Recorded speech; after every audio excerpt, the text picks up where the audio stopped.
So today I'd like to entertain you with my talk about the tool we're developing at Compute. Just one word about the company. We are a startup based in Sunnyvale, California, and we are in the business of building AI models. Okay, yeah, there it goes. And let me just check the laser. As a laser, perfect. I'm all set here. Well, I mean, I think it goes without saying that it's challenging to develop and deploy successful edge AI applications. Gaps are many. The gap between actually the embedded world and AI world is big. There are two different animals that move at different pace and they have different histories and so on. Surely one gap is talent. There are not so many people that actually have competence in both worlds. I think we know that very well. Probably most of the people who are actually can call themselves expert in edge AI are in this room today. There are not all that many of us that understand both worlds of embedded and ML well. Targeting ML model onto a device, embedded device with resource constraints and so on is challenging for a number of reasons I'm going to cover in this talk. Even choosing a silicon today where you want to build your application on is not that trivial. There are actually, I think it has accelerated a lot in the last years. Probably have like at least one chip release per month right now with some NPU or some accelerator. So actually being able to keep up with that, choosing a good chip for your project or moving to a newer chip is challenging enough. And this eventually leads up to long development cycles and a number of problems. So today, I would say that I identified three types of design patterns that offer a problematic. So first one is many people, when they want to build an edge AI application, they would start with the model zoo that comes often from silicon vendors.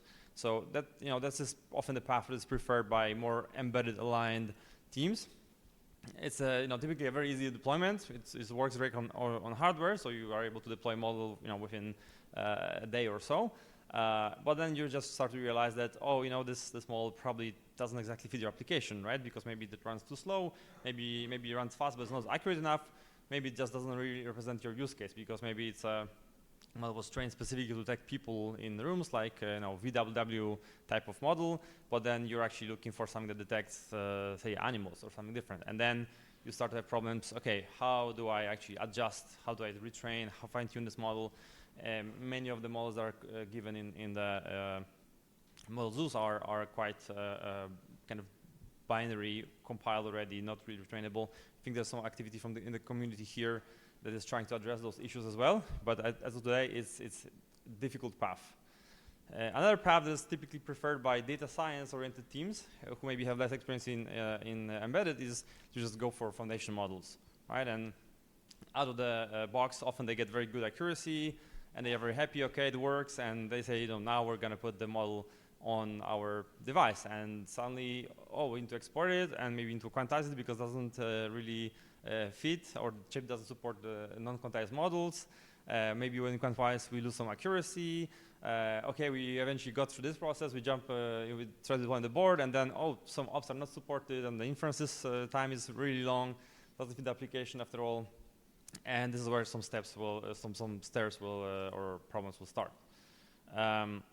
And the third path is probably kind of in between. If you have maybe balanced teams or two teams that are independently working between embedded and data science world, that you will say, okay, let's just craft our own model for specific this application, right? So you'll build a model, improve it, try to deploy it. Doesn't work, you optimize, you come back and keep working this very iterative mode.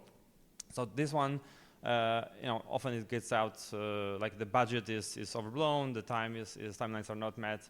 It's maybe not as good as you initially hoped for. So I think whichever path you follow of those three, it's very common that you end up in some sort of feedback loop of try and error, right? And well, if your organization is big enough, maybe you have two teams, embedded one and so data science one on the left and embedded one on the right.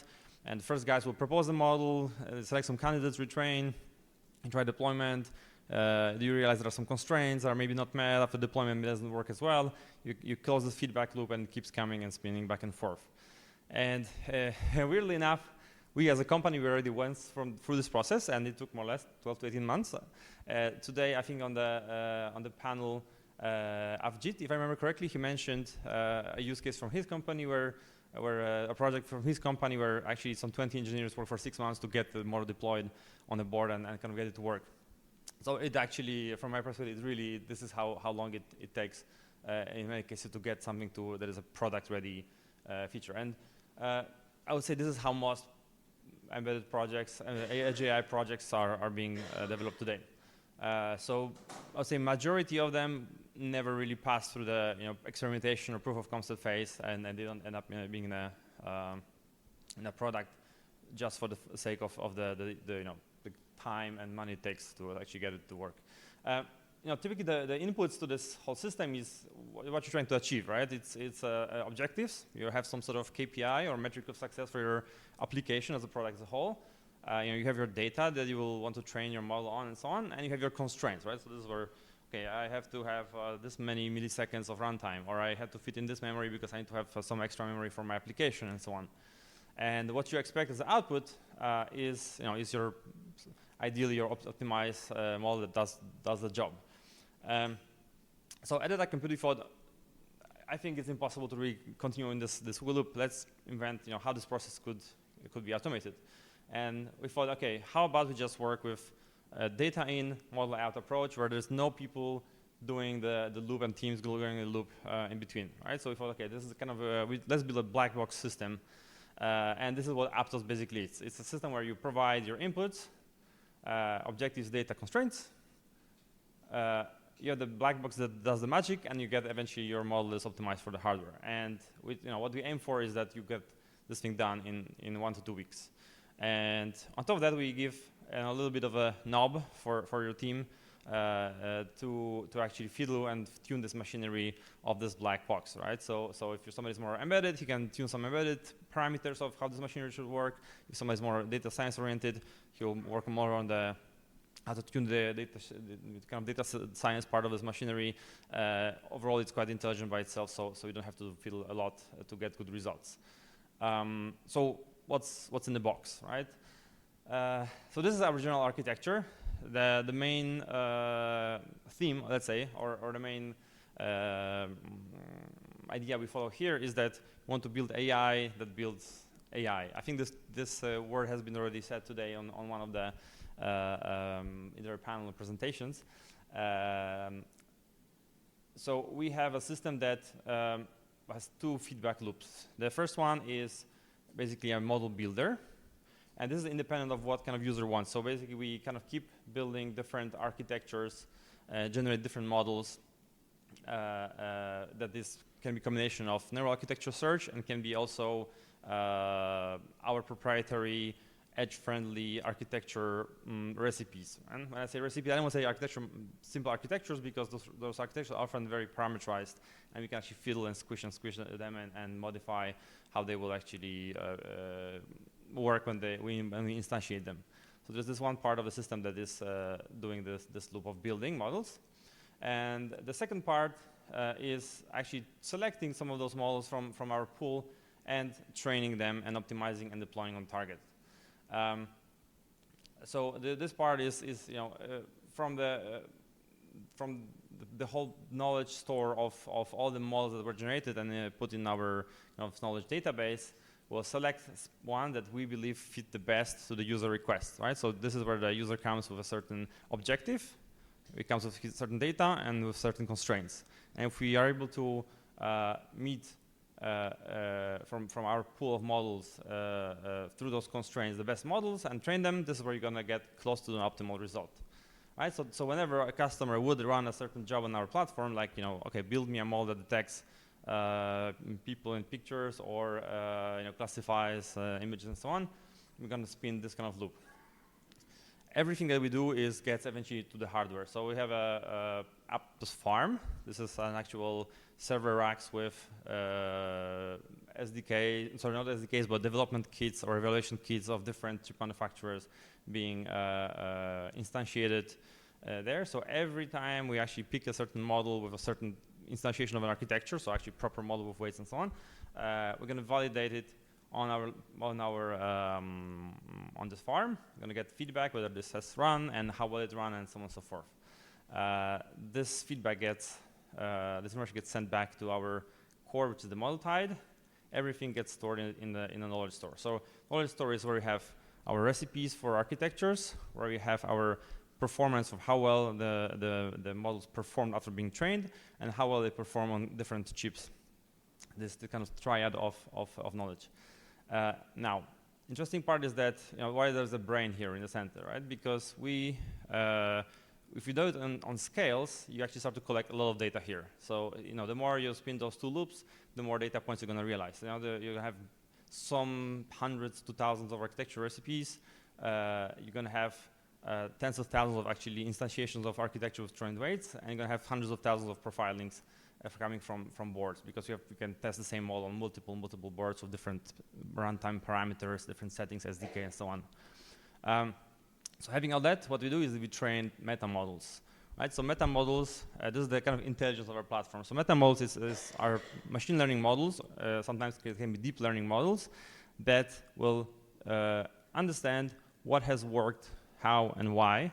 So next time we asked, next time the customer asks us, okay, I want to train a model on a given chip with this data set, we're going to say, okay, let's predict what will be the best model that fits his requirement, right? So these meta models, for example, and there are many different types we use, can predict the runtime on the board before we actually even have to test it. So we can pick or discard models very quickly based on his specific requirements on runtime parameter. Or they can understand where is the bottleneck of the memory in the model, and based on that reject the model because it's not going to fit on a specific chip, and so on and so forth. Or which hyperparameters to use, actually, because you know that hyperparameters are very important. If you go for very slow learning rate, you're going to lose a lot of time training. If you go for too high, you're not going to converge or have divergence, and so on. So actually, every model will have a certain range of hyperparameters which are quite optimal to it, right? So we're basically trying to infer of what those parameters and the architecture and so on would be in there. And the more jobs are coming from our system, the more of data samples we collect, the more we can learn. One more important part of the system is the little academic hat here. Even if some of our customers can be fairly big companies, they rarely have really large data science teams that are dedicated to edge. So maybe 5, 10 people really most, in my experience. It's not that easy that those teams, they stay in touch with all the newest research that happens. And there's so much research being published basically every day, you can say, on optimization, on quantization, on new architectures, and so on. It's really a lot. So if you want to get the best outcomes, you would have to really, have people follow all the academic work that happens. And it's really not realistic scenario. So often they just say, I heard about YOLO, let's pick YOLO and let's go for it. This is what we do, right? So here we actually do try to keep track of what happens, even at conferences like here, of what are the new techniques for optimization, what are the new techniques for pruning, and so on. And we do inject this knowledge into our model building engine. We actually also do it in the training optimization, right? So what can we do to make the models better after they are trained? So here is an example result of a job that we run on Aptos. So user inputs here, data set. I use the very standard, well-known data set for everybody, just for an academic example. So a visual wake word. The device we targeted was an XP IMX8+. We gave a constraint, inference time, less than 5 milliseconds.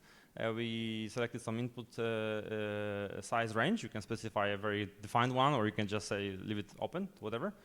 An aspect ratio for input. The aspect ratio, I put it here because if you actually look at the foundation models or model zoos, almost all the vision models will have a square input.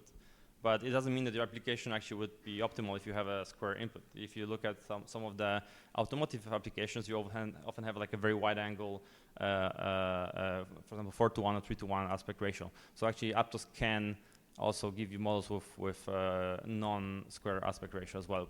This means you're just more optimal because you're not losing information when you're deforming the images to fit them into the model. So every one of those dots here is an actual model with its own weights and so on. The 4 orange ones are, I just took what was available in the publicly available model zoos. You know, the MobileNet V1 is the original VWW benchmark model that everybody uses, and I took a few models from the ARM, I think ARM model zoo here. So I mapped them. You can see that, you know, what is the inference time, what is the accuracy here, right? So first of all, what stands out is that what Aptos has generated throughout maybe a day of a job are models that dominate this part. So the Pareto frontier in terms of the runtime versus accuracy is here gently dominating those models. We also have many more models of higher accuracy. And also today we've said, you know, nobody wants to actually pay for models with 70 or 80% accuracy. Often you want to go higher. If you go for model zoo, often you, in this specific case, it's not the only case that can happen, but here you're probably, you know, way under your limit of application, which is 5 milliseconds, or maybe 1 or 2, and so on. If your application can run 5 milliseconds, well, why not have a much more accurate model, right? So, so you can see that here's really a point cloud, and this is where you can pick up the model that meets best your application. Accuracy and time is not the only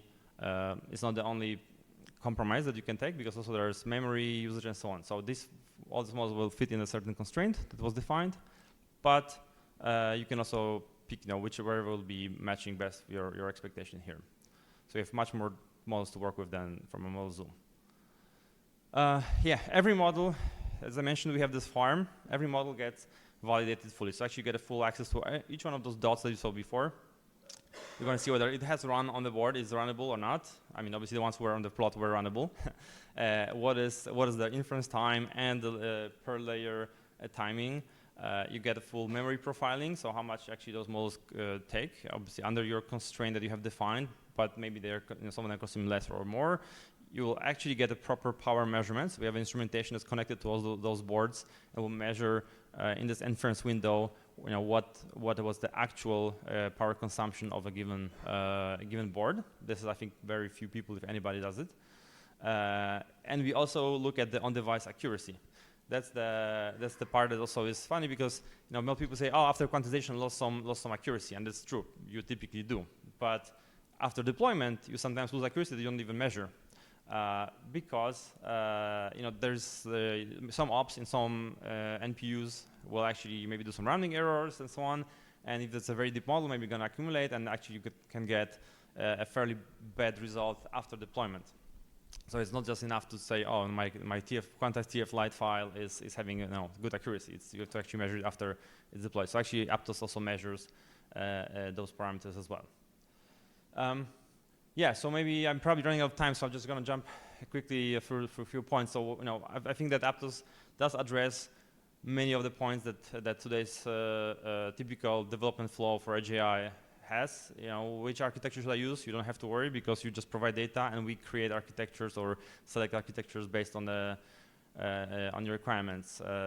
Does my silicon support those ML operations and so on? That's being taken care of. Enough memory, yes, you can define constraints, or you can optimize against memory. Can I get more out of your NPU, CPU, GPU? Yes, we do test a lot of architectures and a lot of model instantiations in order to find the one that will, you know, fit best. What if I choose a different hardware? That's interesting. So you provide data to Aptos, you just select a different chip from your dropdown, and you're going to have a model done for that specific hardware. So migrating to a newer hardware, as long as it is in our system, it's going to be, you know, fairly seamless experience.